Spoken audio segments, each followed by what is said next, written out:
My son yelled at me in front of 25 people at Christmas dinner. "Mum, if you want to keep living here, pay the rent like any other tenant, or leave." What Matthew didn't know was that this 2,000 square foot penthouse in Upper East Side, New York City, where he boasted about living thanks to his successful career as an architect, was mine. The grey Cadillac he parked every night in the garage was mine. The credit card his wife Audrey used to buy Louis Vuitton bags on Fifth Avenue was mine. Everything, absolutely everything was mine. I am Catherine Vega. I am 64 years old, and this is the story of how my silence nearly destroyed my only son, and how breaking it saved him. Present scene. The aroma of the roasted turkey filled every corner of the penthouse. I had been working since 6 in the morning preparing the apple pie, the homemade pecan bars, and the candied yams that Matthew had loved since he was a child. 25 people were settling down in the dining room. Cousins, uncles, Matthew's friends, Audrey's colleagues. The tables shone with china dinnerware and crystal glasses that reflected the lights of the Christmas tree. I moved from the kitchen to the dining room, serving, clearing plates, refilling glasses of California's Zinfandel. My apron was stained with gravy. My hair was pulled back in a simple bun. My hands, wrinkled by the years, trembled slightly as I held the heavy serving platter. "Lucy, sit down for a moment," my cousin Sarah told me with that condescending smile I knew so well. "You've done enough." "It's fine. I'm okay," I replied, forcing a smile. From my position next to the open-plan kitchen counter, I could see the whole dining room. Matthew was sitting at the head of the table in his white linen shirt and that Rolex watch Audrey had given him last year. He was talking to his cousin Alex about his latest project, an office building on Park Avenue. "This month has been absolutely insane," Matthew was saying, gesticulating with his wine glass. "The client is pushing hard on the deadlines. But hey, the salary for a senior architect in New York isn't bad at all. It's enough to keep this place, the car, and everything else." Audrey, sitting next to him, smiled with satisfaction. She was wearing a red dress that probably cost more than a nurse's monthly salary. Her perfectly manicured nails sparkled as she stroked Matthew's arm. "And even so," Audrey added, slightly raising her voice so everyone could hear, "the bills never stop coming. This house, the decorations, maintaining the lifestyle, nothing is free in New York City." Several heads nodded. My Uncle George cleared his throat. "They are right. Rents in this area are impossible. $2,500 to $3,000 a month for a decent apartment." "Exactly," Matthew straightened up in his chair. "That's why I always say you have to work hard. No one gives you anything for free in this city." I felt a knot in my stomach, but kept serving the turkey. No one looked at me. No one noticed how my hands gripped the serving spoon harder than necessary. The conversation continued to revolve around money, the cost of living, and how hard it was to make ends meet for people who had just asked for the third bottle of $40 wine. Then it happened. Matthew wiped his mouth with his napkin, took a sip of wine, and looked directly at me. There was something in his eyes that I recognized immediately, the same determination his father Anthony had when he made important decisions. But this time, that look brought nothing good. "Mom," he said with a tone that cut off all conversations, "since we are talking about the subject of the house." The dining room fell silent. 25 pairs of eyes turned toward me. "I've been thinking," he continued, placing his glass on the table with a soft but firm thud, "that if you want to continue living here with us, you should contribute a portion of the rent, like any adult who shares a space." Time stopped. "It's only fair, right?" he added, looking around the table for approval. "We are all adults, and if that's difficult for you with your widow's pension, well, maybe it would be better for you to look for something more in line with your means." Audrey nodded, taking a sip of wine. Nowadays, everyone must be responsible for their own expenses, even if they are family. In fact, precisely because we are family, we should be honest about these things. I looked around the table. My cousin Sarah avoided my gaze. Uncle George coughed uncomfortably and concentrated on his plate. I saw a couple of guests nod slightly as if saying, "It makes sense." Aunt Patty even murmured, "Well, it's true that nowadays at our age, we have to be more independent." No one, not a single person, raised their voice in my defense. No one said, "How can you talk to your mother like that?" No one asked, "Are you really kicking your mother out on Christmas?" The silence was so dense that I could hear the tick-tock of the wall clock in the kitchen. I felt as if 28 years of sacrifice, of sleepless nights, building an empire so my son could have a future, evaporated in the penthouse's air conditioning. Carefully, I placed the serving spoon on the counter. I folded my napkin and placed it next to my untouched plate. I stood up, feeling my knees creak slightly. "Thank you all for coming," I said in a voice so calm that even I was surprised. "This Christmas dinner will probably be the last one I spend in this house." Matthew blinked, confused. "Mum, you don't have to be so dramatic.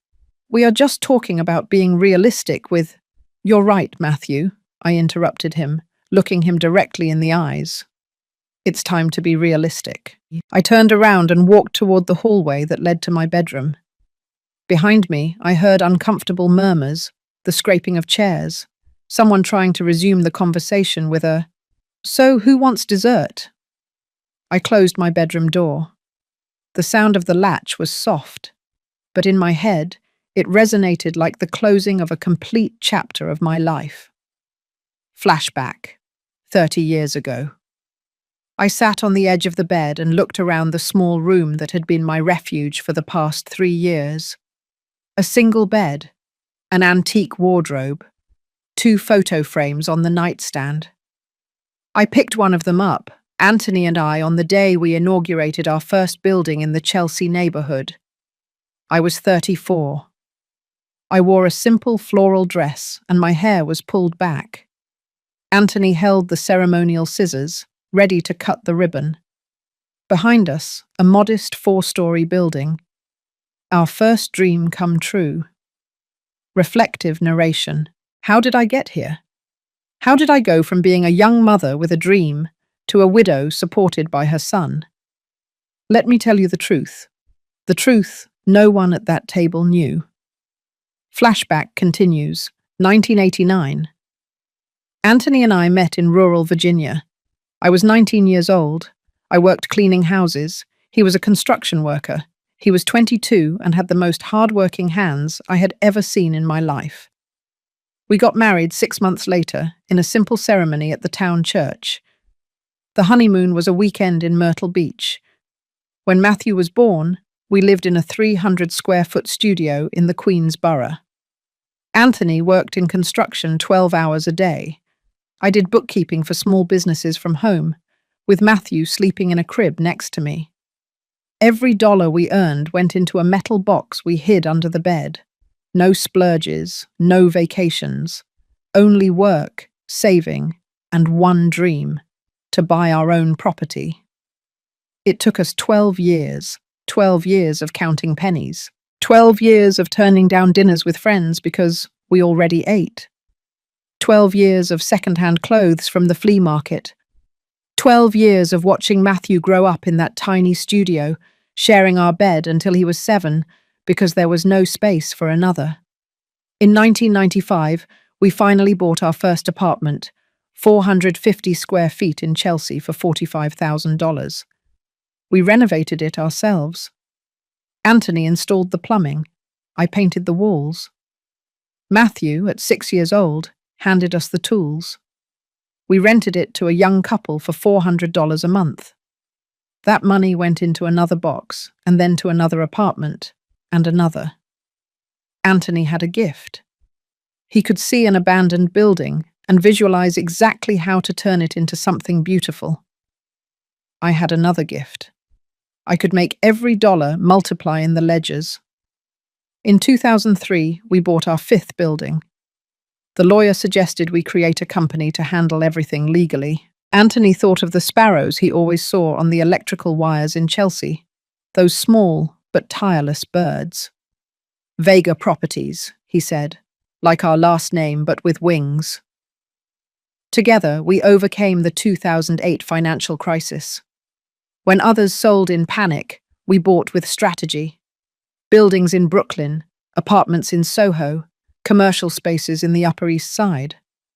By 2015, Vega Properties had 47 properties in its portfolio.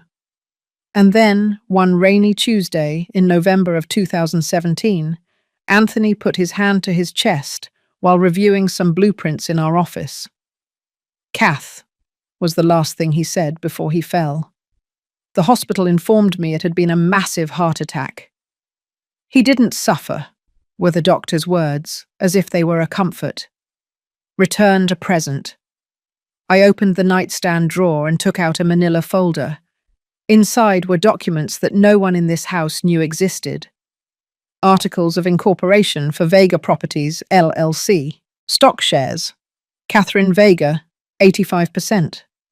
Executive Director, James Torres. Property contracts. Penthouse, Upper East Side, East 70th Street, 234. Owner, Vega Properties, LLC. Vehicle, Cadillac, AE6. Registered to Vega Properties, LLC. Authorized user, temporary, Matthew Vega. Additional credit card, primary account, Catherine Vega. I slowly flipped through the pages. Each document was a reminder of what I had built, of what I had allowed my son to believe was his. Flashback. 3 years ago. Matthew had finished his architecture degree. He got a job at a respectable firm. His salary was $2,800 a month. Not bad for New York, but not enough for the lifestyle he had always dreamed of. One day, he came to visit me at the Vega Properties office. I kept a low profile, working from a small office in the back of the building while James handled the public meetings as CEO. "Mom," Matthew said, sitting down across from my desk. "I want to move out on my own. I found an apartment for rent in the Upper East Side, but it costs $2,200 a month. With my salary, it's possible, but it's tight." I looked at my son. He had inherited Anthony's eyes, that determination, but there was also some youthful naivete that didn't yet know the real price of things. I opened the Vega Properties system on my computer. "We have an empty penthouse on East 70th Street, I told him. 2,000 square feet, renovated 2 years ago. Market value, $3,500 a month. Matthew's eyes widened. "Mom, that's way out of my budget." "I'll rent it to you for $1,400, I said.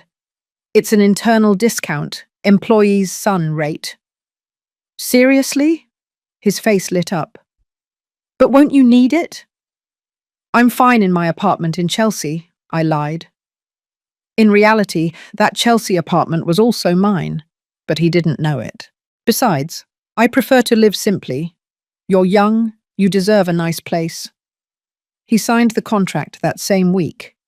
On paper it said, Lessee Matthew Vega, Lessor Vega Properties, LLC.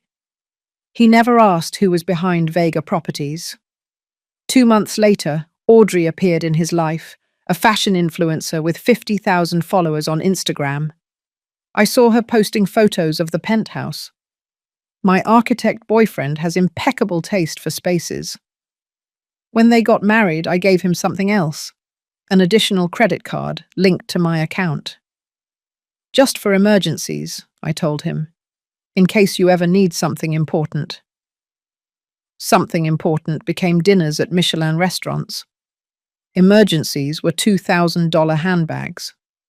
I received the statements every month and paid them in silence. $600 here, $1,200 there, $3,400 on a trip to Miami. I never said anything, and when Matthew asked if he could use one of the company cars to better represent himself in meetings with clients, James signed the authorization, which I approved from my small office. It's temporary, I told James, just until he saves up for his own car. 3 years later, that temporary was still his grey Cadillac. Present. Decision. I took out my cell phone. It was 11:47 p.m. on Christmas night. Outside, the fireworks from some private party lit up the New York City sky. I dialed a number I had on speed dial. James, it's Catherine. Catherine, Merry Christmas. Is everything okay? His voice sounded worried. James Torres had been Anthony's right-hand man. After my husband's death, he had become my confidant and the only one who knew the full truth about my role in Vega Properties. I need you to prepare all the documents related to Matthew first thing tomorrow morning, I said, looking at the photos on the wall, the lease agreement, the vehicle authorization, the statements for the additional credit card. There was a silence on the other end. Catherine, are you sure? Completely sure, I replied. It's time for my son to learn the true meaning of the word independence that he loves to use so much. I took a suitcase out of the closet. Dust billowed up when I opened it. Inside were still the tags from a trip to Boston that Anthony and I had planned to take before his death. We never made it. I started folding my clothes. I didn't have much. 3 blouses, 2 pairs of pants, 1 sweater, underwear, my comfortable shoes. Everything fit perfectly in half a suitcase. I stopped in front of the closet mirror. A 64-year-old woman looked back at me, grey hair pulled back, wrinkles around my eyes, hands stained by years of work. I had spent almost 40 years building something important, and in the last 3, I had allowed my son to trample that legacy while I served dinner in silence. Why did I do it? Why did I let him believe that lie? Because I wanted him to be happy. Because I wanted him to feel successful, capable, independent. Because I thought that if I gave him everything, he would naturally feel grateful. I was wrong. Silent love that sets no boundaries is not love. It is complicity with selfishness. I closed the suitcase. The sound of the zipper was final. I took my purse, put in my wallet, my phone, the keys to my other apartment, the real one, the one Matthew had never seen, and opened the bedroom door. The sound of laughter and music came from the dining room. They had resumed the party.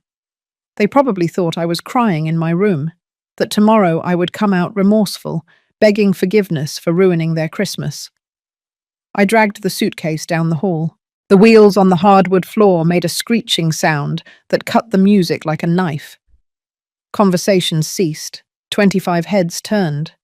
Audrey was the first to speak, with that condescending smile.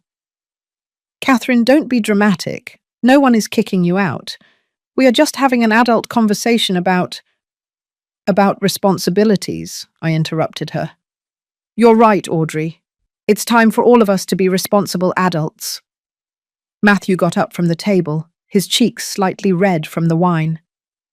Mum, where are you going?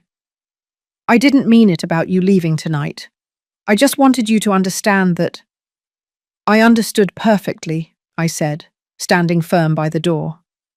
I understood that you believe this house is yours, that the car is yours, that everything you have is thanks to your effort.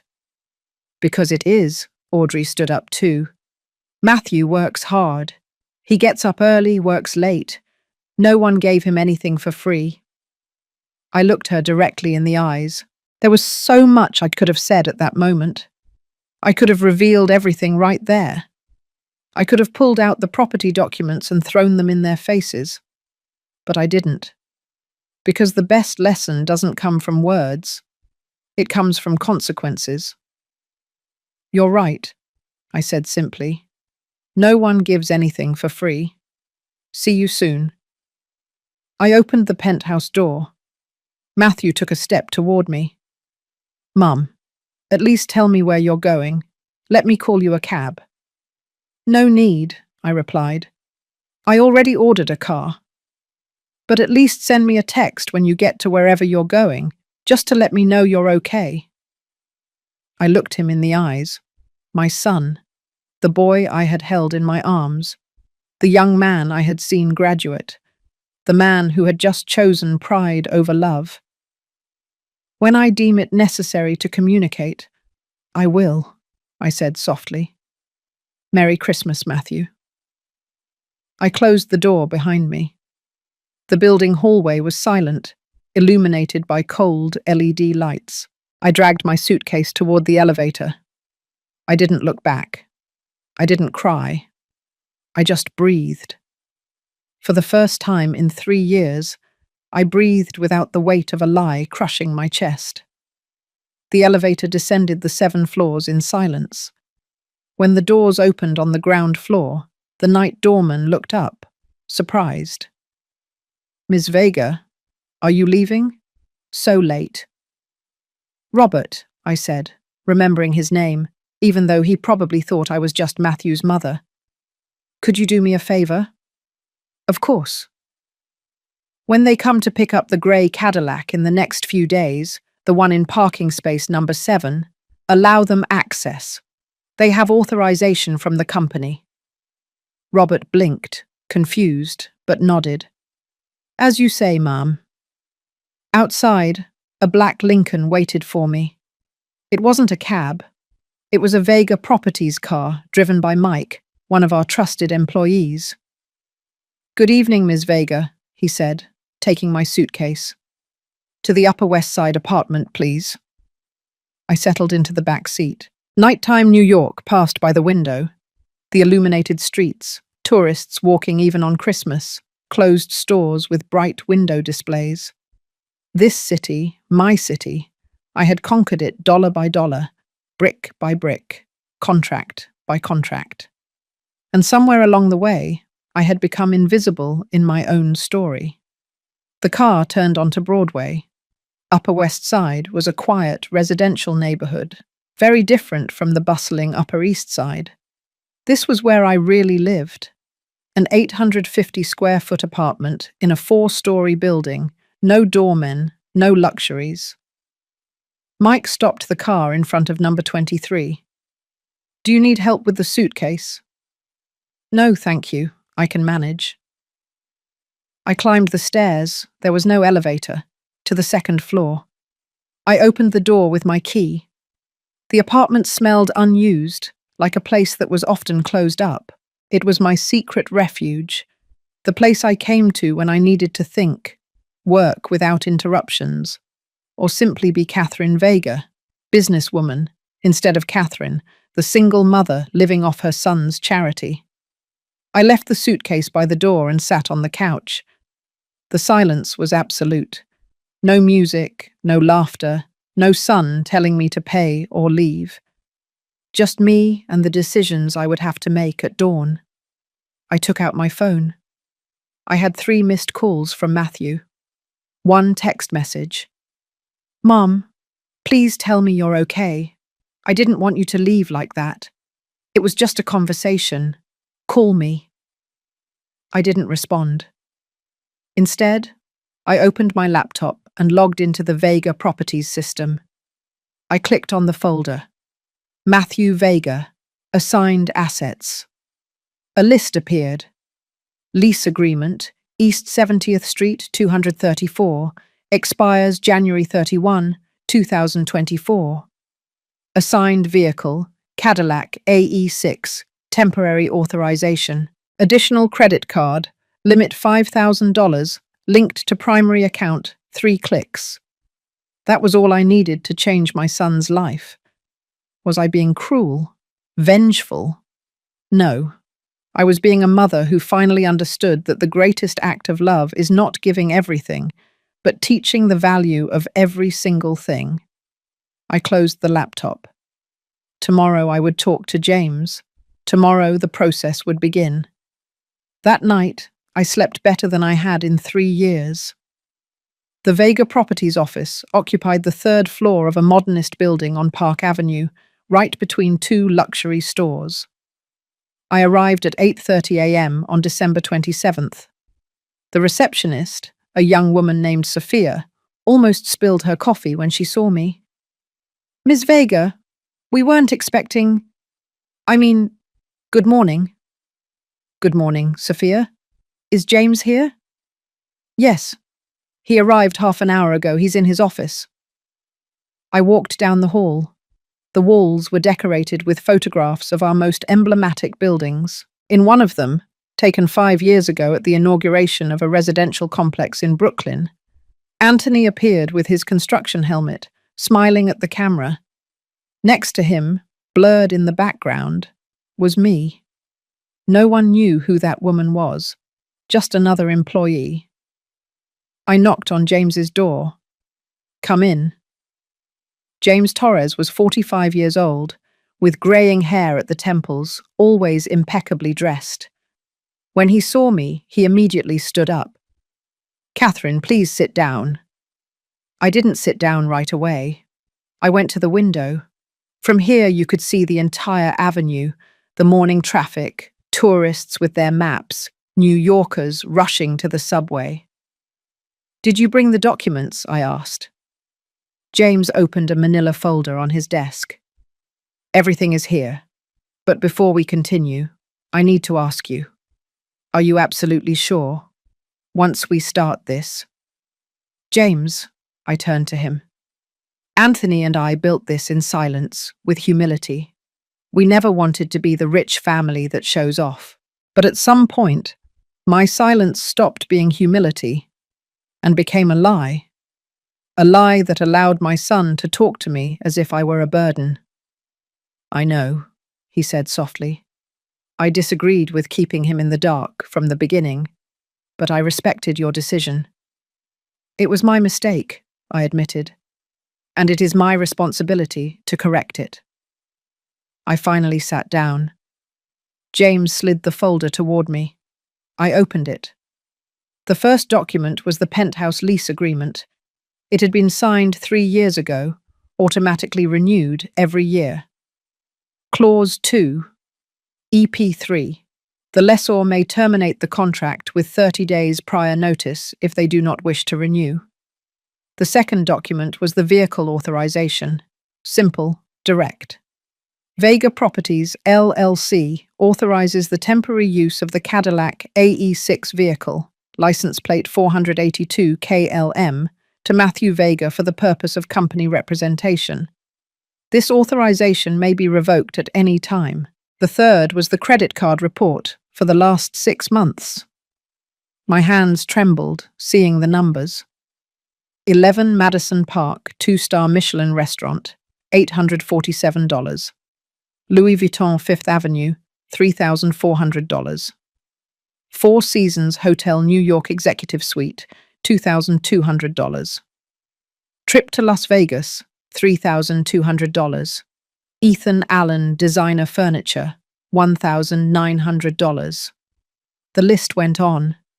Page after page of expenses that totaled $47,320 all in 6 months.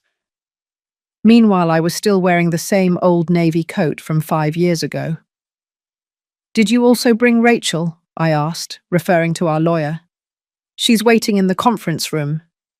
Rachel Martinez was a 50-year-old woman with a reputation for being ruthless but fair. She had handled all our legal affairs since Anthony died. When I entered the conference room, she already had her laptop open and several legal codes marked with yellow sticky notes. "Catherine," she said, shaking my hand. "James gave me a heads up on the situation. I'm very sorry about what happened." "I don't need condolences," I said, sitting down. "I need legal solutions." Rachel nodded, appreciating my directness. "Very well. We have 3 assets your son currently enjoys: the residence, the vehicle, and the credit card. Let's look at the options for each." She opened a presentation on her laptop and turned the screen toward me. "Property. Penthouse, Upper East Side. The contract is about to expire on January 31st. Legally, you have the right not to renew it. You just need to send a formal notice with 30 days advance warning, which would be today, December 27th. What if he refuses to leave? Then we initiate eviction proceedings. But honestly, Catherine, I don't think it will come to that. When he receives the notice from a property management company, not from his mother, it will be different. And if he tries to find out who the owner is? Rachel smiled slightly. Vega Properties LLC is a limited liability company. The shareholders are not public. He would have to request information from the Secretary of State's corporate registry, which takes time. And by the time he does, the 30 days will have passed. Cadillac AE6 vehicle, she continued. This one is more straightforward. It is company property. He only has authorization to use it. We can revoke it immediately and request the return of the vehicle. How is that done? We send a formal communication requesting the return within 48 hours. If he doesn't comply, we send a company employee with a tow truck and the spare keys. Do it, I said without hesitation. Credit card, Rachel said. This is the simplest of all. It's an additional card on your personal account. You can cancel it with a phone call, immediate effect. I looked at the 3 documents in front of me. My son would receive 3 blows in a matter of days. He would lose his house, his car, his unlimited access to money. Is it too harsh? James asked softly. We could do this gradually. First the card, then the car. Then, no, I interrupted him. Gradual would be cruel. It would be like cutting off a finger every day instead of ripping off the bandage all at once. He needs to feel the full impact to understand the magnitude of his mistake. Rachel looked at me with something resembling respect. You are stronger than I thought. I am not strong, I said. I am a mother who was blind for 3 years and finally decided to open her eyes. We spent the next 2 hours drafting the documents. 1. Letter of non-renewal of contract. Dear Mr. Matthew Vega, Vega Properties, LLC, in its capacity as a lessor of the property located at East 70th Street, 234, New York, hereby notifies you that the lease agreement, expiring on January 31, 2024, will not be renewed. In accordance with the residential tenancy law, you have until the indicated date to vacate the property in the same condition in which it was delivered. Sincerely, James Torres, Executive Director, Vega Properties, LLC. 2. Request for vehicle return. Dear Mr. Matthew Vega, the purpose of this letter is to inform you that the temporary authorization for the use of the Cadillac AE6 vehicle, license plate 4082KLM, property of Vega Properties, LLC, is revoked as of this date. We request the return of the vehicle within a maximum of 48 hours to our facility on Park Avenue 89. Failure to comply with this request will result in us proceeding to recover the asset through corresponding legal means. Sincerely, Asset Department, Vega Properties, LLC. 3. Credit card cancellation. This one only required a call to the bank. Rachel dialed the number on speakerphone. Chase Bank, Card Department, Lisa speaking. How may I help you? Good morning, Rachel said. I am calling on behalf of Ms. Catherine Vega, holder of the account ending in CT823. We need to cancel an additional card. Of course. Can you provide the name of the additional holder? Matthew Vega. One moment, please. Yes, here it is. Do you want immediate or scheduled cancellation? Rachel looked at me. I nodded. Immediate. Perfect. The card will be blocked in the system in approximately 2 hours. Anything else? Yes, I added, leaning toward the phone. I would like to receive a detailed expense report for the last 12 months for that card, please. Of course, Ms. Vega. We will email it to you in the course of the day. We hung up. Rachel closed her laptop. That's it? The documents will be sent by certified mail and email today. The card will be cancelled before noon. The car? When do you want us to recover it? Tomorrow, I said. Give him time to read the letter first. Let him understand that this is serious. James leaned back in his chair. And you? Where will you be when all this explodes? In my apartment on the Upper West Side. I don't plan to hide. If Matthew looks for me, he knows where the office is, but I'm not going to make anything easy for him. And if he goes to the press? Rachel asked. Millionaire mother kicks out her son. That could be a juicy headline. Let him, I said. I have 28 years of documents showing exactly how I built this empire, and I have 6 months of statements showing how he and his wife used it as their personal ATM. I stood up. My knees creaked slightly. 64 years. Sometimes I felt every one of them in my bones. Thank you both. I know this is uncomfortable. Catherine, James said, also standing up. Anthony would be proud of you. He always said true love sets boundaries. I wish you had listened to him sooner. I felt a lump in my throat.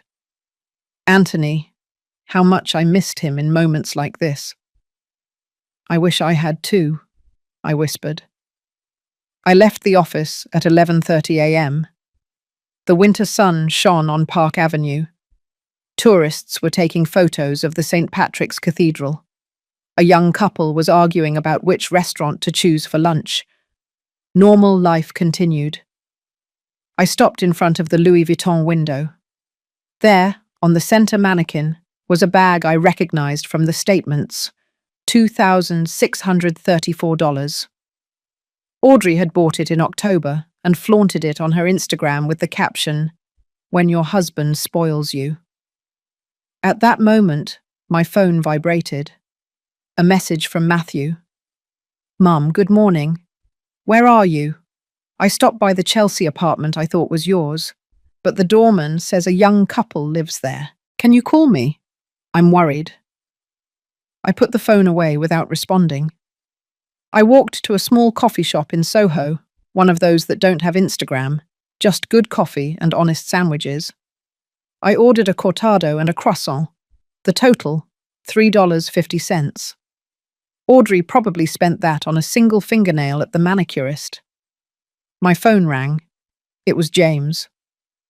The emails were sent, he said. Matthew should receive them any minute. Perfect. Catherine, are you really okay? Yes, I replied, looking out the coffee shop window. For the first time in 3 years, I'm okay. I hung up and took a sip of coffee. Hot, strong, unadorned. Just like the truth that was about to hit my son. Day 1, December 28th, 9:15 a.m. Matthew opened his laptop at the penthouse dining table. Audrey was still asleep.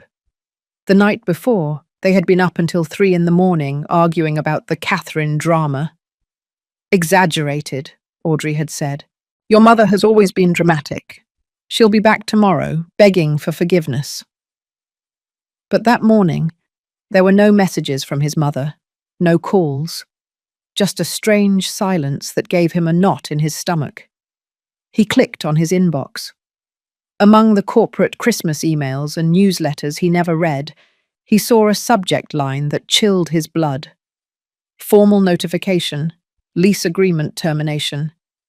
Sender, Vega Properties Administration. His heart started beating faster. He opened the email with trembling hands. He read the first line, then the second. Then he had to read the whole thing 3 times because his brain refused to process the words. Will not be renewed. Vacate the property. January 31, 2024. What the hell? He whispered. He immediately looked up the phone number at the bottom of the email and dialed. It rang 4 times before a professional female voice answered. Vega Properties, Administration Department. Good morning. Yes. Hello, this is Matthew Vega. His voice sounded tense. I just received an email about the termination of my lease agreement. It must be a mistake. I have always paid on time. I have never had problems with... One moment, Mr. Vega. Let me check your file. Matthew heard the tapping of a keyboard. Each second felt like an eternity. Mr. Vega, there is no mistake. The owner has decided not to renew the contract. It is their legal right according to Clause 12.3 of your agreement. But why? Did I do something wrong? I don't have that information, sir. We only execute the owner's decisions. Who is the owner? Matthew asked, feeling panic starting to climb up his throat. I need to talk to them. This makes no sense. That information is confidential. If you wish to appeal the decision, you may send a formal written request to our office on Park Avenue. Park Avenue. Matthew frowned. I know that office. It's near where I work. Is there anything else I can help you with? Yes. Can I at least continue renting when the apartment goes back on the market? Of course. When the property is available again, you can apply like any other applicant. The current market price for that unit is approximately $3,800 a month. Matthew almost dropped the phone. $3,800, but you pay $1,400, Mr. Vega, a preferential price that will no longer apply. The line went dead. Matthew sat there, staring at his phone screen. $3,800. His monthly salary was $2,800 after taxes. It was mathematically impossible. Matthew? Audrey appeared in the bedroom doorway, wrapped in an expensive silk robe. Why are you yelling? We're being evicted, he said in a hollow voice. We have to be out of the apartment before January 31st. Audrey blinked, as if he had spoken a foreign language. No, that can't be. This is your apartment. It's rented, Matthew muttered. It always has been. But you pay on time. You have rights as a tenant. They can't just... Yes, they can. And they did. Audrey walked over and read the email over Matthew's shoulder. Her face changed from confusion to disbelief, and then to fury. This is because of last night, isn't it? Your mother did this. Somehow she convinced the owner to... I don't know. Matthew ran his hands through his hair. I don't know, but I need to find out. He grabbed his jacket and the Cadillac keys. Where are you going? To the Vega Properties office. I'm going to talk to someone face to face. This cannot be happening. 12:30 p.m., Vega Properties office. Matthew parked the Cadillac in a nearby parking garage, $4.50 an hour, a small fortune he usually didn't care about, and walked quickly toward the building on Park Avenue. He had never been there before. The facade was elegant, modernist, with high windows and wrought-iron balconies.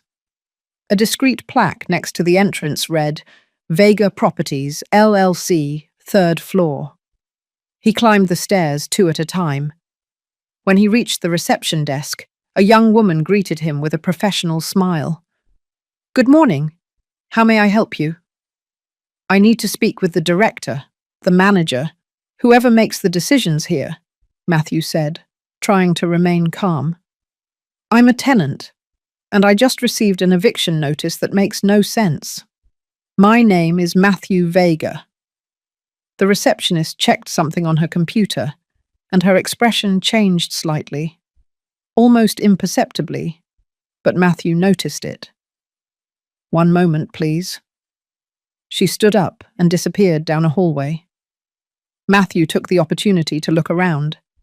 The walls were decorated with photographs of buildings. He recognized some. the complex in Brooklyn, the offices in Soho, and he froze. In a large photograph in the center of the wall was his father, Anthony Vega, in a construction helmet, smiling in front of a half-built building. The plaque underneath read, Anthony Vega, co-founder, 1989 to 2017, in memoriam. Co-founder. His father had been a construction worker. He had never mentioned owning a part of Mr. Vega, a man in his mid-40s with an impeccable suit and greying hair at the temples, approached, hand extended. I am James Torres, Executive Director of Vega Properties. I understand you have concerns about your lease agreement. Matthew automatically shook his hand, but his mind was still processing the photograph of his father. Yes, Excuse me, that photo. My father worked here. James followed his gaze, and something akin to sadness crossed his face. Anthony was much more than an employee, but that is a separate issue. Why don't we go to my office so we can… James's office. The office had views of the entire avenue. Matthew sat in a leather chair while James opened a file on his desk. Mr. Vega, I understand your concern, but the decision not to renew your contract is completely within the legal framework. The owner? Who is the owner? Matthew interrupted. I need to talk to them. There's been a misunderstanding. My mother, she said something inappropriate at Christmas dinner, and if that somehow reached the owner's ears… Your mother has nothing to do with this, James said, although Matthew noticed something odd in his tone. It's simply a business decision. Then at least let me apply to renew. I can pay more. I can… The market price is $3,800 a month, James said firmly. Can you pay that amount? Matthew opened his mouth. He closed it. The math was brutal and obvious. There are other apartments in New York, James continued, not without some compassion. I suggest you start looking soon. The market in January is competitive. Matthew stood up, feeling dizzy. This isn't right. Something isn't right here. As he left, his gaze fell again on the photograph of his father, and then he noticed something he hadn't seen before. In the background of the slightly unfocused image was a woman with a simple dress and her hair pulled back. She was holding a folder and talking to a man in a suit. Something about the woman's posture felt familiar. 2:15 p.m., the mall at Columbus Circle. Audrey had decided that retail therapy was the solution. While Matthew dealt with the apartment issue, she would go buy the dress she had seen at Nordstrom for the New Year's Eve party. In line to pay, she pulled out the silver credit card she always used, the one that never had a limit, the one that made the sales associates look at her with respect. She swiped the card through the reader. Declined. You can try again, Audrey requested with a tense smile. The cashier tried 2 more times. Declined. Declined. I'm sorry, Ma'am. The card isn't going through. Do you have another form of payment? The people behind Audrey in line began to murmur. She felt her cheeks burn. It must be a system error, she said, quickly putting the card away. I'll come back later.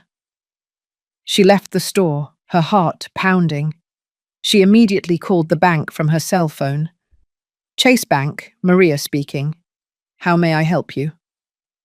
My card was rejected, Audrey said, trying to sound calm but authoritative. I need to know what's going on.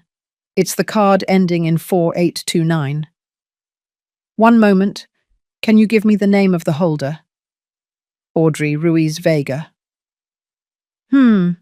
I see here that this is an additional card. The primary holder is Catherine Vega. Audrey felt as if cold water had been thrown on her. Catherine? My husband's mother? Yes, ma'am. And that card was cancelled yesterday at the request of the primary holder. Cancelled? That's right. It ceased to be active at 2:32 p.m. yesterday, Is there anything else I can help you with? Audrey hung up without responding. Her hands were trembling, not from sadness, but from fury. She immediately dialed Matthew's number. "Hello?" he answered, sounding exhausted. "Your mother," Audrey spat out, "cancelled my credit card." "Which card?" "The one I use, the one I've always used. How could she?" "Audrey, that's not your card," Matthew said slowly, as if he were processing the information at the same time he was saying it. "It's an additional card on my mother's account. You said it was ours. You said the company gave it to you as a benefit." I thought, "No, Matthew, you lied, or you were too idiotic to know the truth." "Audrey, calm down. We can fix this. I have my own card. We can use—" "Your card has a limit of $2,000, Audrey said coldly. "Do you know how much I spend a month? Do you know how much it costs to maintain my image, my social media, my life?" "Maybe that's the problem," Matthew muttered. "What did you say?" "Nothing. Forget it. I'm coming home. We need to talk." Audrey hung up and stood in the middle of the mall, surrounded by other people's shopping bags, bright window displays showing things she could no longer have. For the first time in 3 years, Audrey Ruiz felt poor, and she hated that feeling with every fibre of her being. Day 2, December 29th, 8:00 a.m. Matthew woke up with a pounding headache. He had spent the whole night before arguing with Audrey. She wanted him to do something, to talk to his mother, to fix this. But how? His mother didn't answer his calls. He didn't know where she really lived, and every time he tried to think clearly, the image of his father on the Vega Properties wall came back to his mind. The doorbell rang at 8:15 a.m. Matthew opened it, expecting the delivery person with the breakfast Audrey had ordered, charged to her own card this time with visible disgust. Instead, he found 2 men in reflective vests, holding clipboards. "Good morning, Mr. Matthew Vega. We are from Vega Properties, Asset Department. We are here to recover the Cadillac AE6 vehicle, license plate 4182 KLM.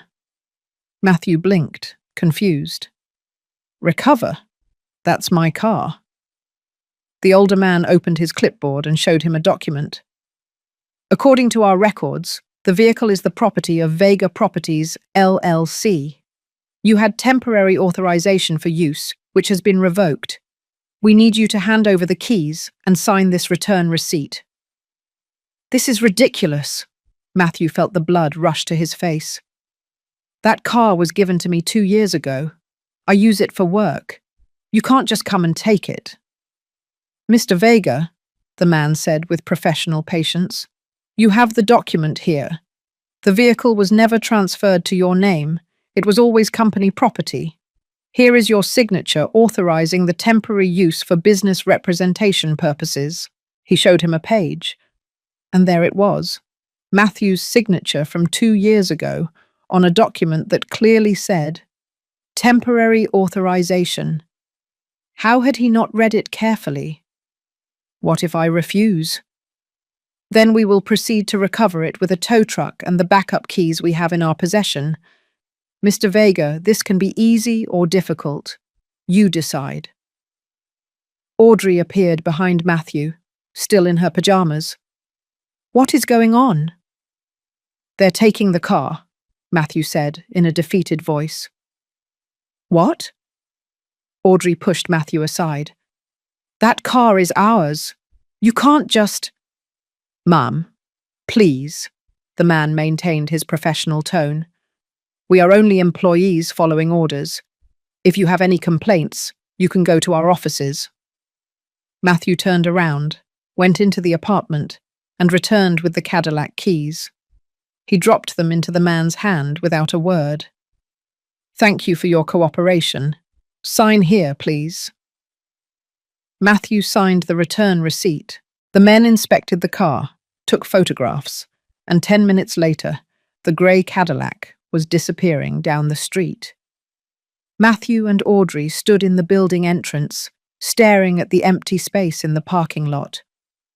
"Your mother," Audrey said slowly, "is destroying us." "I don't understand." Matthew shook his head. "None of this makes sense. How can my mother have so much power over—" He stopped. An impossible, absurd idea began to form in his mind. The photograph of his father at Vega Properties, the word co-founder, James Torres's strange looks, the fact that the entire apartment, the car, the card, were connected to Vega Properties. "No," he whispered. "It can't be." "What can't be?" Audrey asked. But Matthew was already running back to the apartment, looking for his laptop. Search for the truth. Matthew typed into Google, "Vega Properties owners." The first results showed basic corporate information. Vega Properties, LLC, a real estate management company founded in 1995. Executive Director James Torres. Portfolio: 47 properties in New York City and the metropolitan area. Estimated value, $38 million. He clicked on images. Photographs of buildings, inauguration ceremonies, press articles appeared. And then he saw her. A photograph from 2015 taken at the inauguration of a residential complex in Brooklyn. In the foreground, James Torres cutting a ribbon. But in the background, clear as day, his mother, Catherine Vega, in a pantsuit, talking to two men in suits who were evidently listening to her with deference. He zoomed in on the image.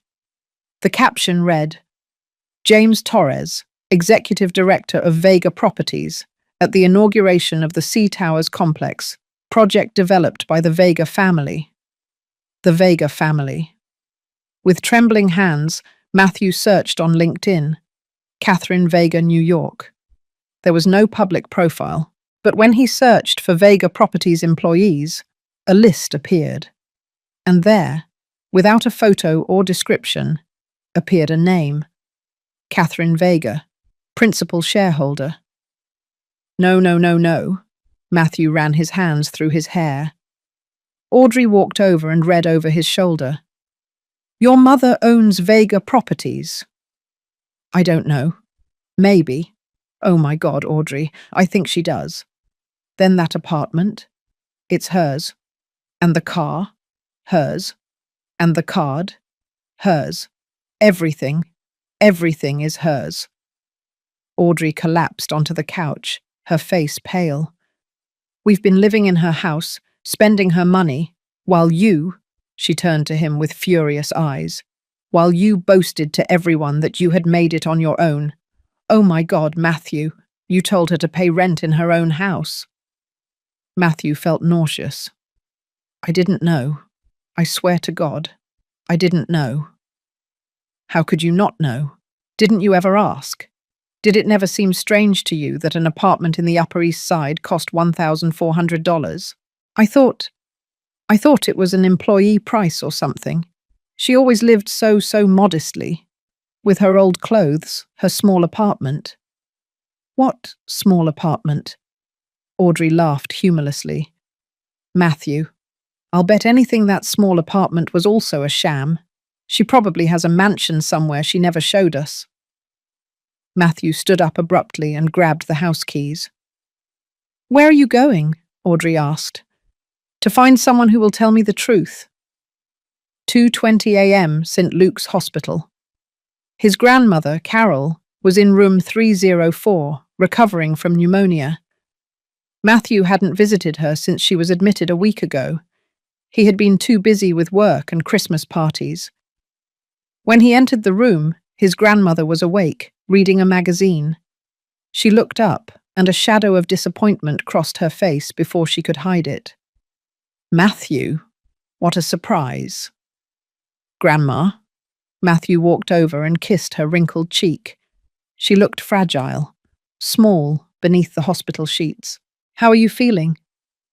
"Better." The nurses say I can go home in a few days. That's good. There was an awkward silence. Carol looked at him with those eyes that always saw more than one wanted to show. You didn't just come to ask about my health, did you? She finally said. What happened, Grandma? Matthew sat in the chair next to the bed. I need you to tell me the truth about Mum. What truth? Vega Properties? The money? Everything. Carol slowly closed the magazine. So you finally found out. I knew, son. I was there from the beginning. I watched your mother and father save every penny for years. I watched them buy their first apartment. I watched them build that empire brick by brick. Why did they never tell me, Carol? She sighed, a tired sound that seemed to carry decades of weight. Because your mother wanted you to be strong on your own. She didn't want you to grow up like those spoiled rich kids who think the world owes them something. But they lied to me. They didn't lie to you, Carol corrected him firmly. They just didn't tell you everything. There is a difference. They let me believe that I was supporting the house, that I was taking care of her. And that made you feel good, didn't it? Carol asked knowingly. It made you feel important, the successful son who takes care of his poor, widowed mother. Matthew opened his mouth to protest, but the words caught in his throat. Your mother, Carol continued, could have lived in a mansion. She could have retired 10 years ago, but she chose to live modestly. She chose to work every day, and she chose to give you advantages without you becoming dependent on them. Or she tried to. What do you mean? Matthew, how much did you spend last month on restaurants, on clothes, on trips? Matthew didn't answer. Your wife, Carol almost spat the word. She has posted 47 photos in the last month, showing off your luxurious life. Handbags that cost more than a nurse's monthly salary, while your mother, the woman who owns all of that, wears the same jacket from 5 years ago. I didn't ask for any of that, Matthew said weakly. You didn't ask, but you accepted. And you didn't just accept, son. You boasted. You told the world that you had achieved all of that. And on Tuesday night, in front of 25 people, you told your mother to pay the rent or get out. Tears began to roll down Matthew's cheeks. I didn't know. And does that make it better? Carol took his hand with her weak strength. Your mother taught you with her silence, but you learned the wrong lesson. You thought her humility was weakness, her generosity an obligation. What do I do now, Grandma? Carol squeezed his hand. Learn what she tried to teach you from the beginning, the real value of things, the effort it takes to build something, the difference between having privileges and deserving them. How do you start? From scratch, son, like your mother and father did, without their money, without their contacts, just you and your own effort. That's the only way you can look her in the eyes again someday. Matthew sat there for a long time, holding his grandmother's hand, crying for everything he had lost, and for everything he was just beginning to understand. 2 weeks later, January. Matthew was standing in front of an old building in the Queens neighborhood. The paint on the facade was peeling. There was no doorman. The mailbox was rusty. This is number 23, said the real estate agent, a young man with excessive gel in his hair. 450 square feet, 1 bedroom, small kitchen, 8th floor, no elevator. How much? $850 a month, plus utilities. Audrey, standing behind Matthew with her arms crossed, let out a bitter laugh. Is this a joke? It's a shoebox. It's what we can afford, Matthew said without looking at her. I can't live here. Audrey gestured toward the building. Look at this place. What am I going to post on Instagram? Living my best life in an apartment with no elevator? Then don't live here, Matthew said wearily. The real estate agent coughed uncomfortably. Do you want to see the inside, or… Yes, Matthew said. No, Audrey said at the same time. Matthew looked at her for the first time that afternoon. Audrey, I need to make a decision. I have to hand over the keys to the penthouse on January 31st. I can afford this place. It's ugly, it's small, but it's what my real salary allows me. If that doesn't work for you… It doesn't work for me, Audrey said firmly. Matthew, this is not what I signed up for when I married you. What did you sign up for? A contract where I keep you in endless luxury. I signed up for a life you promised, the successful architect, the nice apartment, the trips, the dinners. That life wasn't real, Matthew said, feeling something break inside him. It was a lie my mother financed while I believed the story. Audrey took off her sunglasses and looked at him with cold eyes. Then find a way to get it back. Talk to your mother. Beg for forgiveness. Do whatever you have to do. But don't ask me to live in this… She looked at the building with disgust. Hole. My mother won't answer my calls. She doesn't respond to messages. I don't know where she really lives. Then find out. Go to her office. Beg her if you have to. I won't beg her for money. Why not? Audrey threw up her hands. Pride? Now you have pride? You didn't have it when you were spending her money on $800 dinners. The truth of those words hit Matthew like a punch. I'm going to rent this apartment, he finally said. You can come with me or not. You decide. He turned to the real estate agent. I want to see it. Audrey stood on the sidewalk while Matthew climbed the stairs behind the agent. She didn't follow him. When Matthew reached the 8th floor, panting and his legs burning, he knew Audrey was right about one thing. This wasn't what they had had. But for the first time in his life, it would truly be his. Chapter 6. The Awakening. The apartment in Queens was exactly as depressing as it looked from the outside. The walls had moisture stains. The kitchen had appliances from the 90s. The bathroom had pink tiles that were probably original from 1975. But it was his. Or at least it would be after he signed the contract. Matthew moved in on January 30th with 2 suitcases and a feeling of shame that weighed on his chest like a stone. Audrey had left 3 days earlier, back to her parents' house in Miami, leaving a note that simply said, "Call me when you become the man I married again." Matthew didn't know if he had ever been that man. He spent his first day in the new apartment on the floor. He still had no furniture, staring at the cracked ceiling, making calculations on his phone. Net salary, $2,800. Rent plus utilities, $920. Food, $300. Transportation, subway, bus, $60. Basic expenses, $100. Total, $1,420. He had $380 left over a month. In his previous life, Audrey spent that on a handbag. Day 15, February. Matthew had started looking for extra work.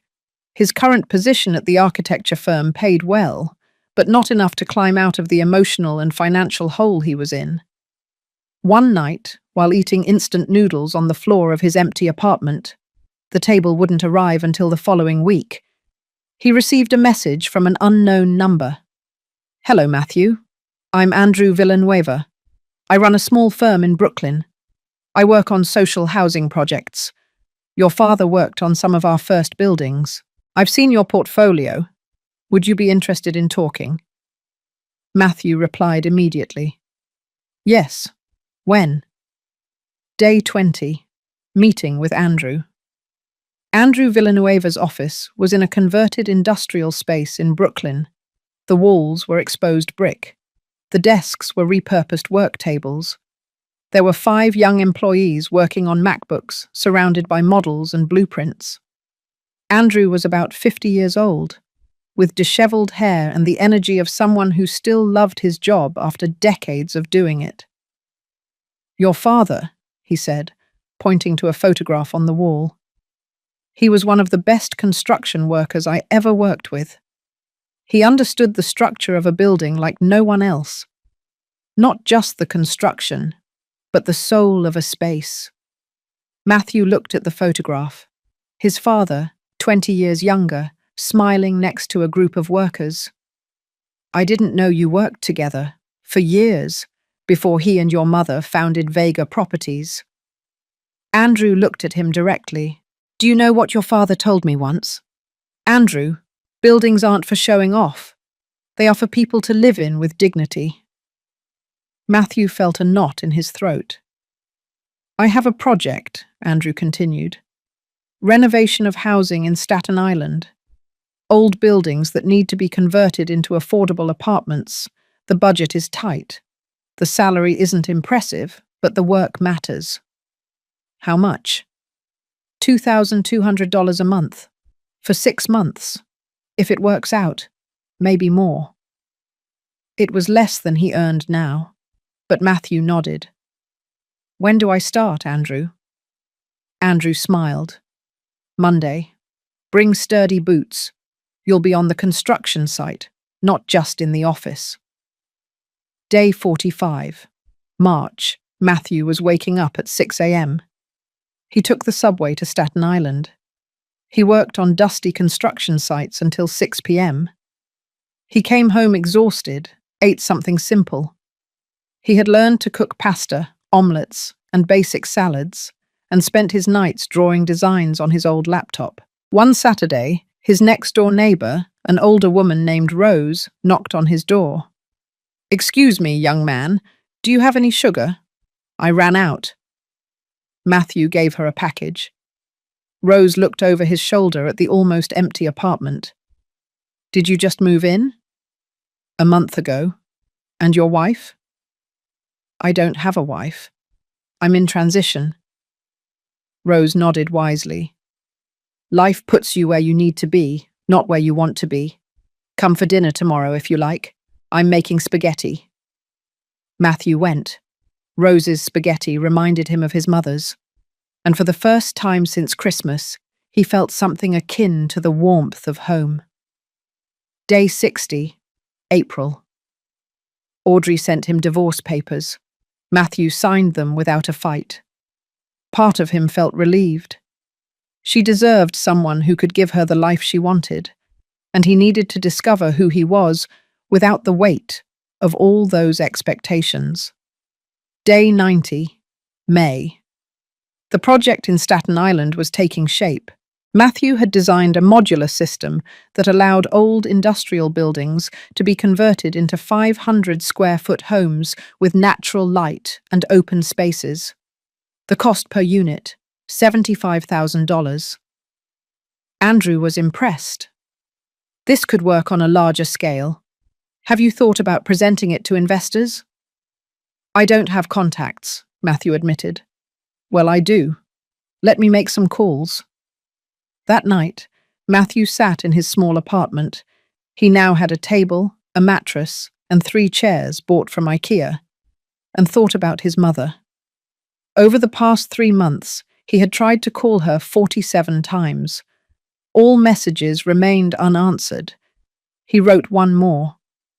"Mum, I don't expect you to forgive me. I don't expect you to give me anything back. I just want you to know that I finally understand. I'm learning, slowly but learning. I love you, Matthew." Send. He didn't expect a response, but 10 minutes later his phone vibrated. A message from a number he recognized as James Torres's. "Your mother received your message. She says she is well, and that she is proud you have found honest work. Keep going. When the time is right, she will contact you." Matthew read the message 5 times. She is proud. For the first time in months, he smiled. Day 120, July, 6 months later. The New York summer heat made Matthew's small apartment in Queens feel like an oven. He had no air conditioning, just an old fan that Rose had given him. But there was something liberating in the honestly earned sweat, in the discomfort that reminds you that you are alive, that you are fighting. Matthew had gotten up at 5:30 a.m. to take advantage of the cool hours. On his tiny table, surrounded by blueprints and models made with recycled cardboard, was something that had kept him awake for weeks, a project that could change everything. Dignified Housing, New York. 120 modular apartments on abandoned industrial land in Staten Island. Total cost, $9.6 million. Price per unit, $80,000. Aimed at low to middle income families who had been pushed out of the New York housing market. It wasn't just architecture, it was social justice. His phone rang. Andrew. Matthew, good morning. Are you sitting down? Yes, why? Because I got you an audience. There is an investment group interested in social impact projects. They want to see you on August 15th. Matthew felt his heart race. Who are they? I can't tell you much. They are discreet, but they have serious capital. If your presentation is good, Matthew, this could be real. How much capital? Enough to build the entire complex. But Matthew, you need to be flawless. This is an opportunity that won't be repeated. When he hung up, Matthew looked at his reflection in the bathroom mirror. 6 months had changed his face. He was thinner. He had dark circles under his eyes from working nights. His hands had calluses from being on the construction sites. But his eyes had something they had never had before. Purpose. August 1st. Preparation.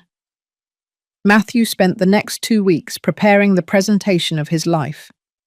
He worked on the construction site by day and in his apartment by night. Rose brought him coffee and omelettes. Sometimes she stayed to watch him work. You remind me of someone, she said one night. Who? A woman I used to see on the subway years ago. She always carried blueprints under her arm. She always had that same look you have, determination mixed with fear. Matthew looked up. What was she like? Older, elegant but simple. I once saw her arguing with 3 men in suits over a contract. She shut all 3 of them up. Rose smiled. She had your same jaw, your same way of frowning when you think. Matthew felt a lump in his throat. Was it my mother? I don't know, son, but whoever that woman was, she built important things, like you are now. August 15th, the day. The address Andrew had given him was on Park Avenue. Matthew felt a chill when he approached the building. It was the Vega Properties office. He immediately called Andrew. There's a mistake. You gave me the wrong address. There's no mistake, Andrew said softly. Trust me. Just go in. Matthew stood in front of the building he had visited 6 months ago in a state of confusion and panic.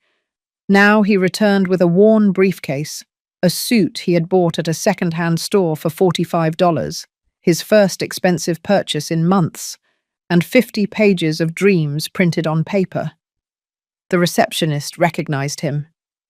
Mr. Vega, they are waiting for you in the 4th floor boardroom. Who is waiting for me? She smiled enigmatically. Go up and you will find out.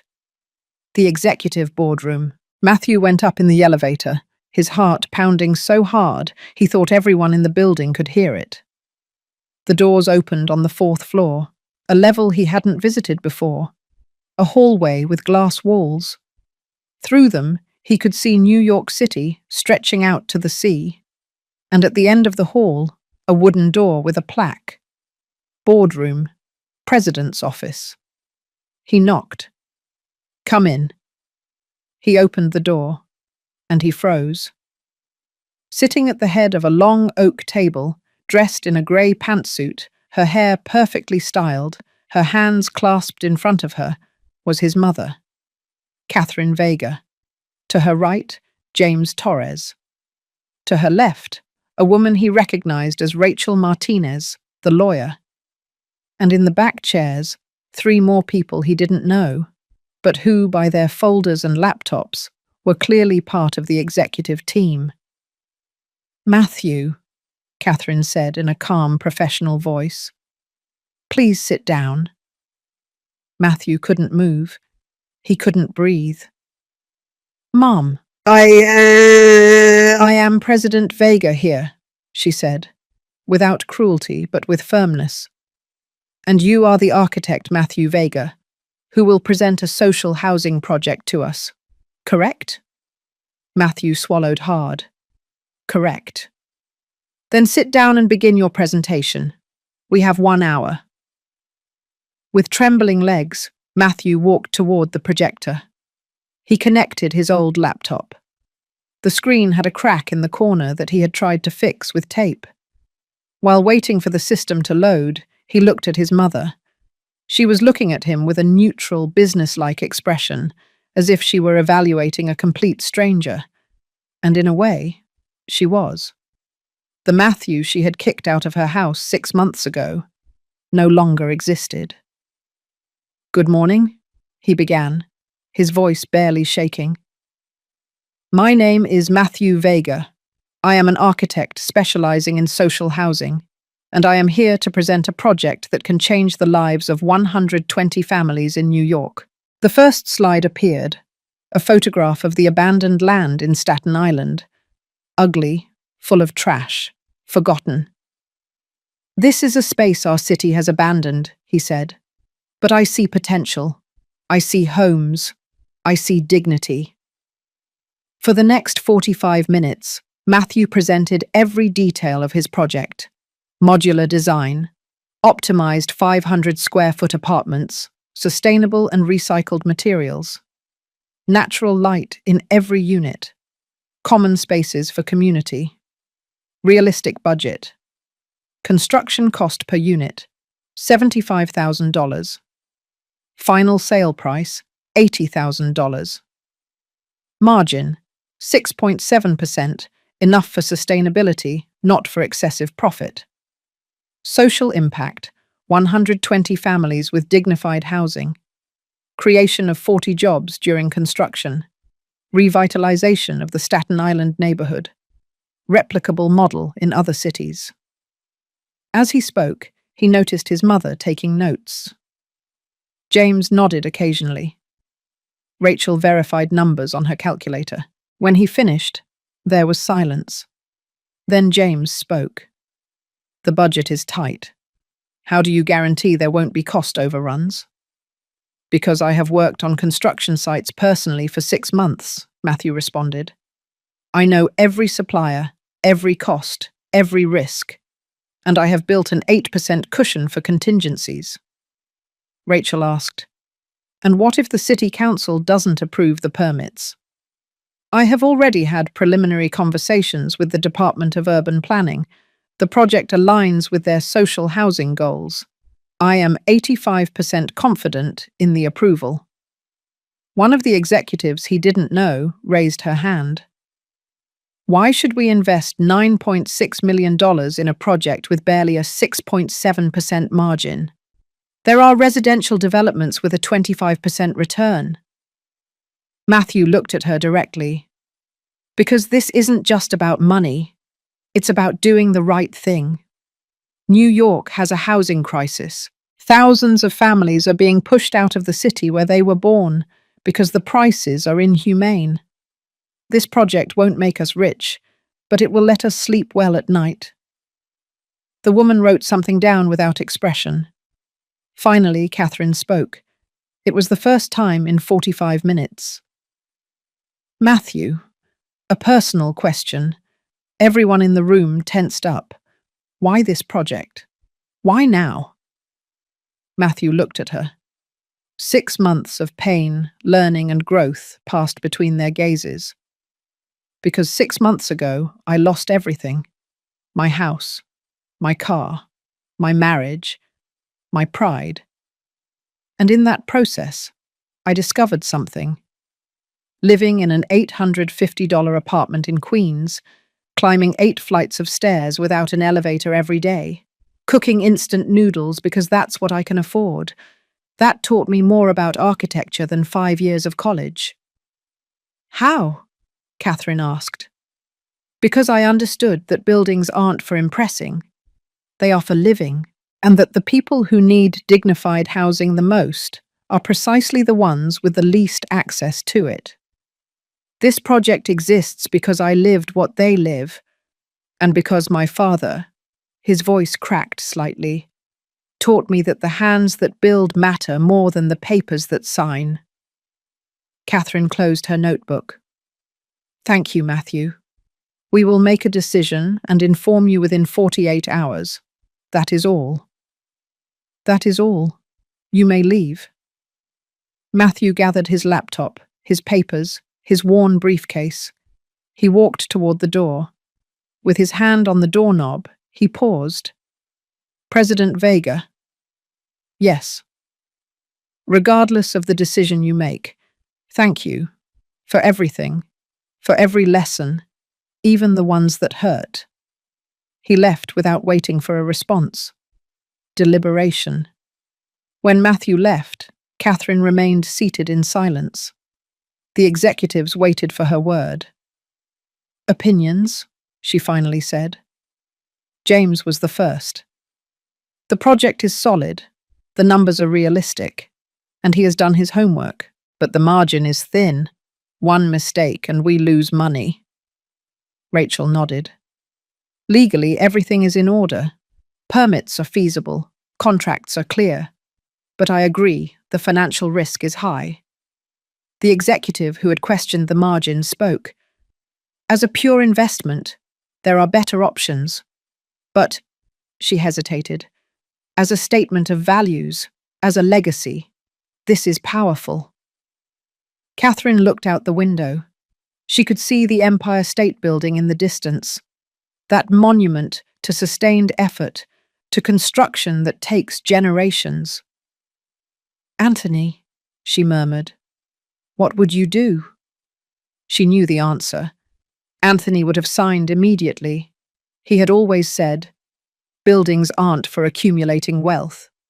They are for creating dignity. We approve the project, Catherine said. Full investment, $9.6 million. Under what conditions? James asked. Matthew will be the project director. He will report monthly to this council. He will have operational autonomy, but strict financial supervision.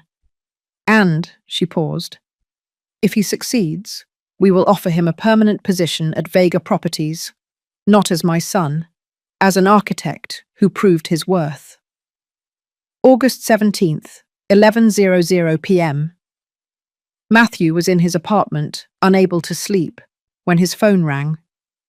Unknown number. Hello? Matthew Vega, a professional, urgent female voice. Yes, this is Mount Sinai Hospital. Your mother, Catherine Vega, has been admitted. She suffered a cardiac episode. She is stable but is asking for you. The world stopped. I'm on my way. Mount Sinai Hospital. Midnight, Matthew arrived sweating, out of breath, after running from the subway. The receptionist directed him to the 3rd floor. Cardiology, room 307. James was in the hallway, looking exhausted. What happened? Matthew grabbed his arm. Stress. Exhaustion. Your mother has been working 16-hour days since... He stopped. Since Christmas, Matthew finished. Since she kicked me out. She didn't kick you out, James said softly. She freed you, but that doesn't mean it didn't hurt her. Can I see her? James hesitated. She's awake. But Matthew, she's weak. Don't agitate her. Matthew gently pushed the door.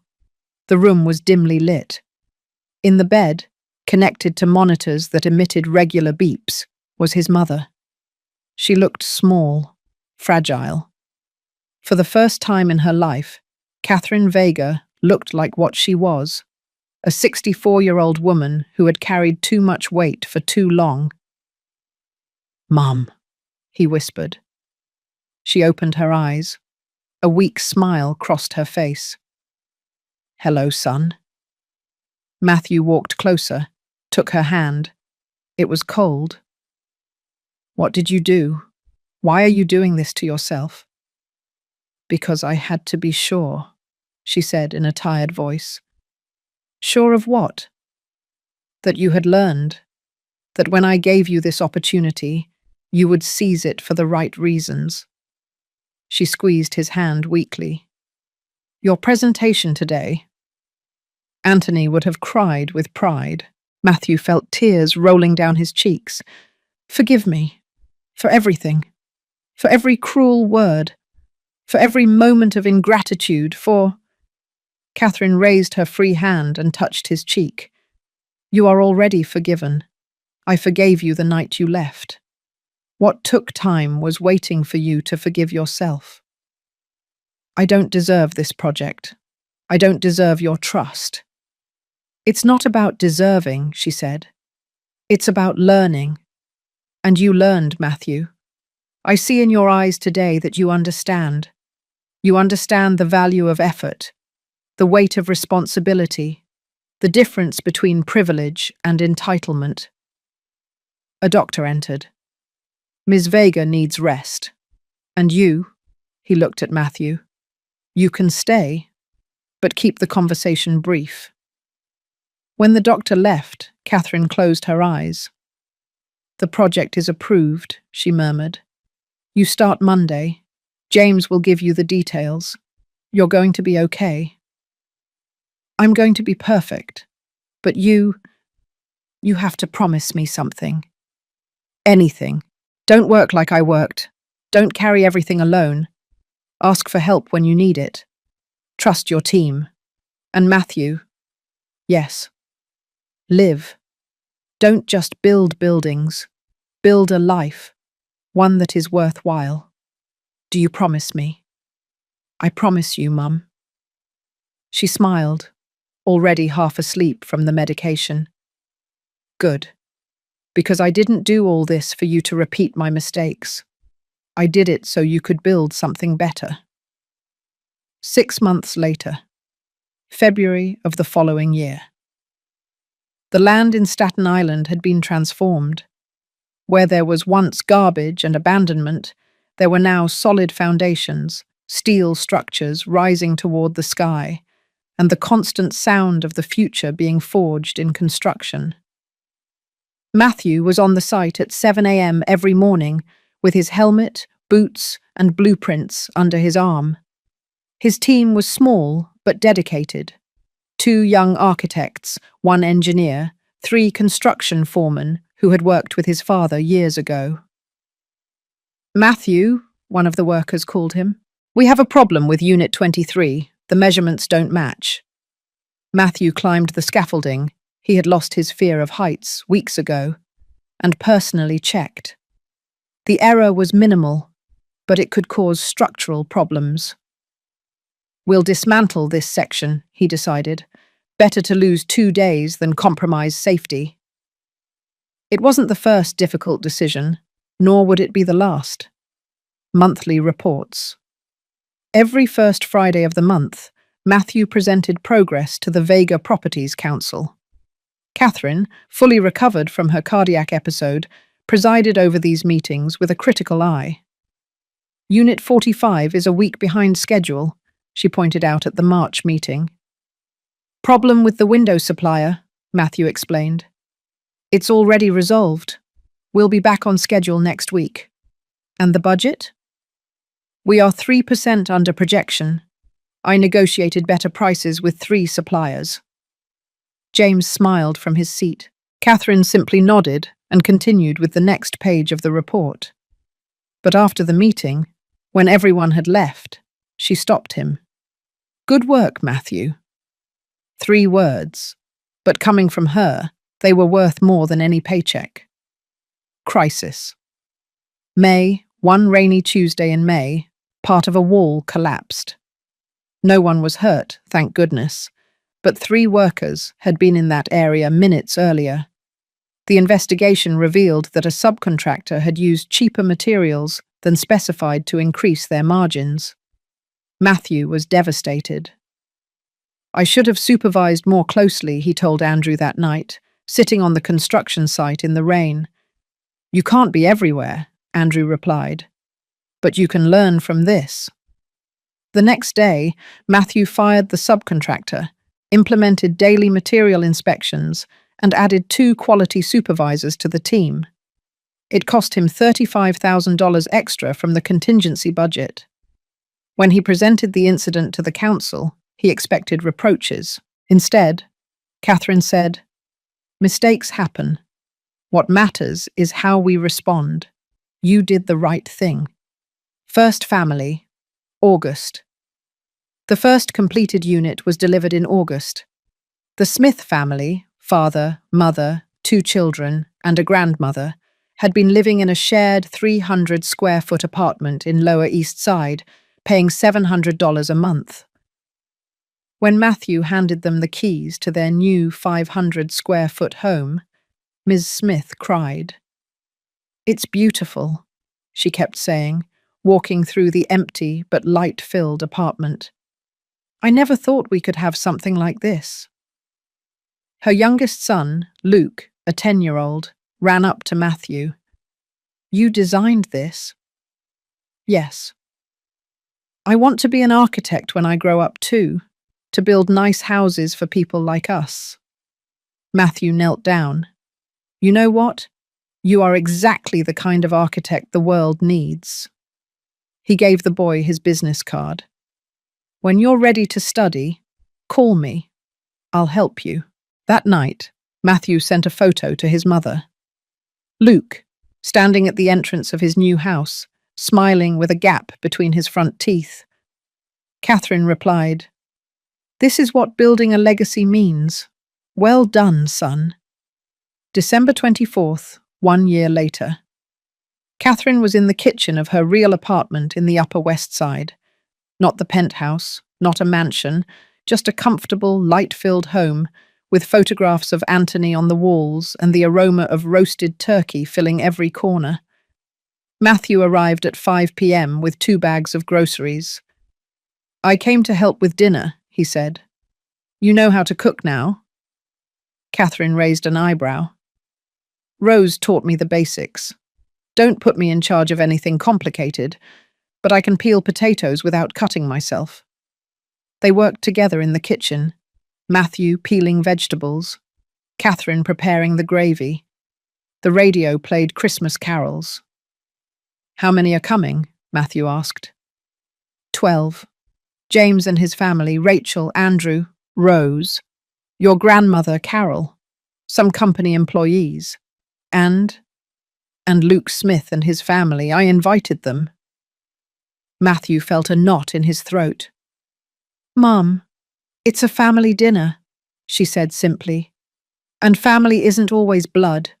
Sometimes it's the people who build with you." Dinner. 8:30 p.m.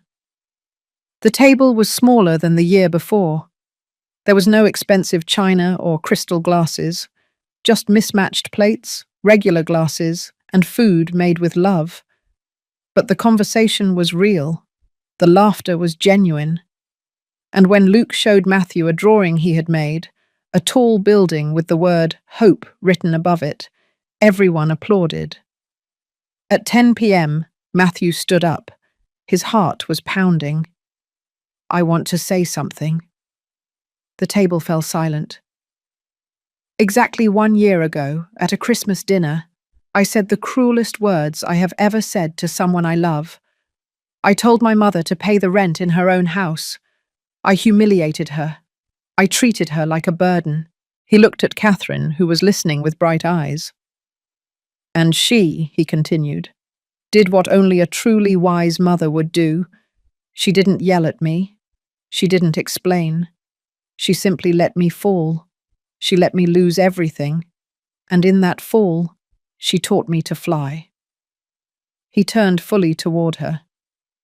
Mum, I spent this year learning what you always knew, that the value of things is not in their price, but in the effort it took to create them.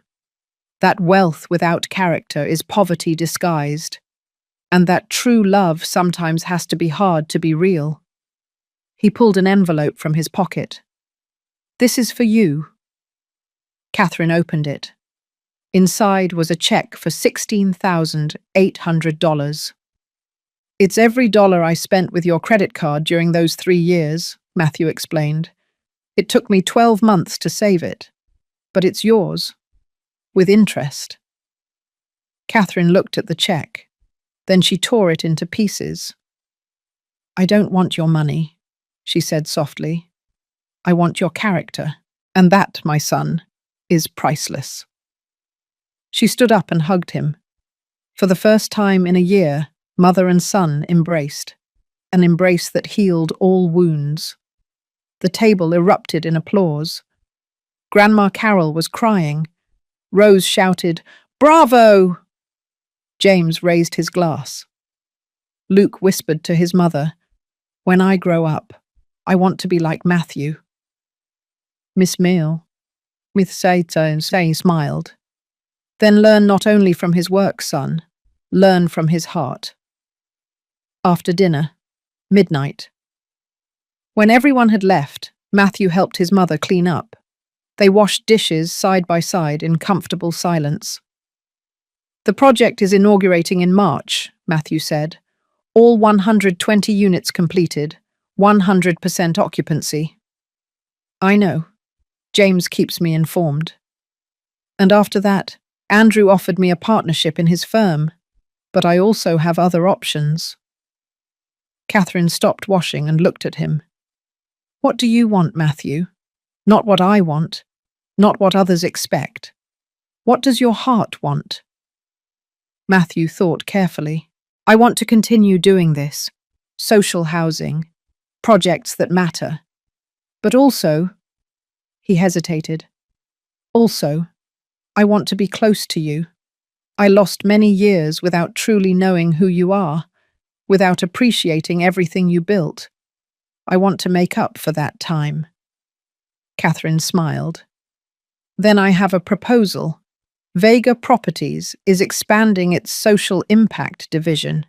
We need a director, someone who understands the architecture, but also the heart behind it. Are you offering me a job?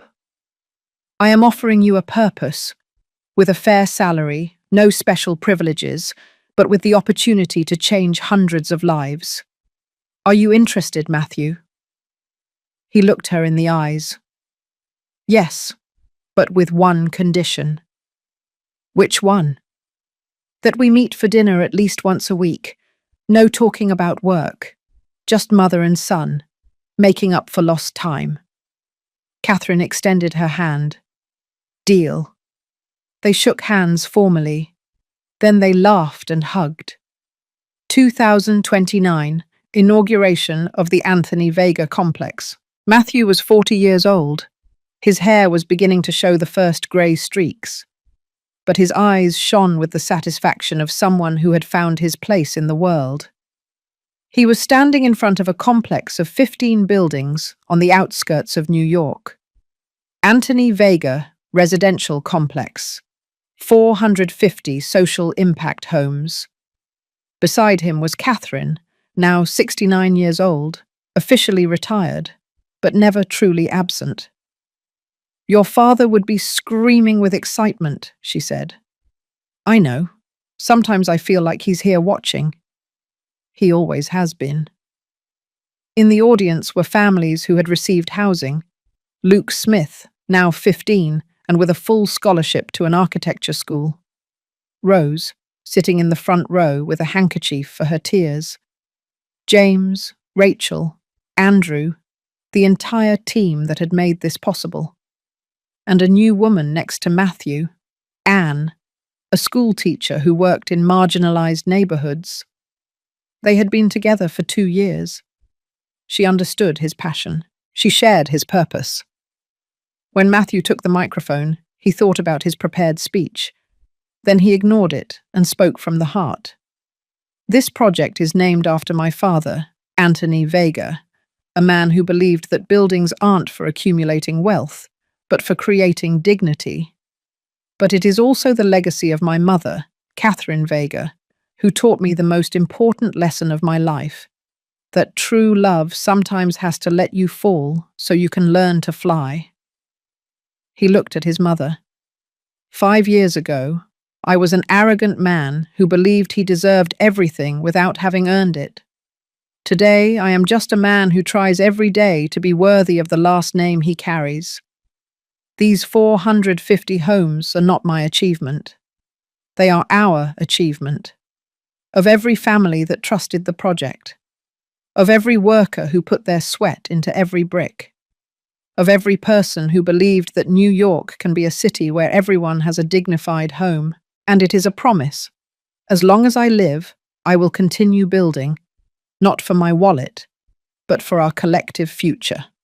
The crowd applauded. Matthew cut the ceremonial ribbon. The doors opened, and the families began to enter their new homes. Luke approached Matthew. Do you remember when you gave me your card 5 years ago? Of course. I kept it. And now, the boy showed an envelope. I was accepted to the Columbia University Graduate School of Architecture with a full scholarship. I want to design buildings like you.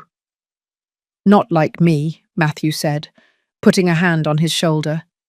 Better than me. Learn from my mistakes. And build a world that we can only imagine. That night. Catherine's apartment terrace.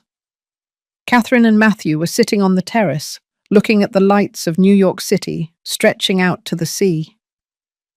Are you happy, son? Catherine asked. Yes, more than ever. And Anne is different from Audrey. Real, genuine. She loves my work, not my status. That's the difference between love and transaction. Matthew nodded. Then he asked, And you, Mum, are you happy? Catherine thought carefully. I am at peace, which is better than happiness. Happiness comes and goes. Peace remains. What gives you peace? Seeing you become the man I always knew you could be. Seeing the Vega name means something bigger than money. Knowing that when I'm no longer here, there will be something worthwhile to inherit. Don't talk like that. You're going to live another 30 years. Catherine laughed. Maybe, but when my time comes, I want you to know something. That everything I built, she extended her hand toward the city, is not my true legacy. You are. The man you became. That is my masterpiece. Matthew felt tears in his eyes. I don't deserve a mother like you. No one deserves love, Matthew. We can only honor it, and you have honored it. They sat there as New York City shone below them, a city of dreams built with effort, of homes earned with dignity, of legacies that transcend generations. And in that moment, they both knew that Catherine's silence, that silence that almost destroyed her family, had finally spoken. And its message was clear. True love is not demonstrated with easy gifts, but with difficult lessons.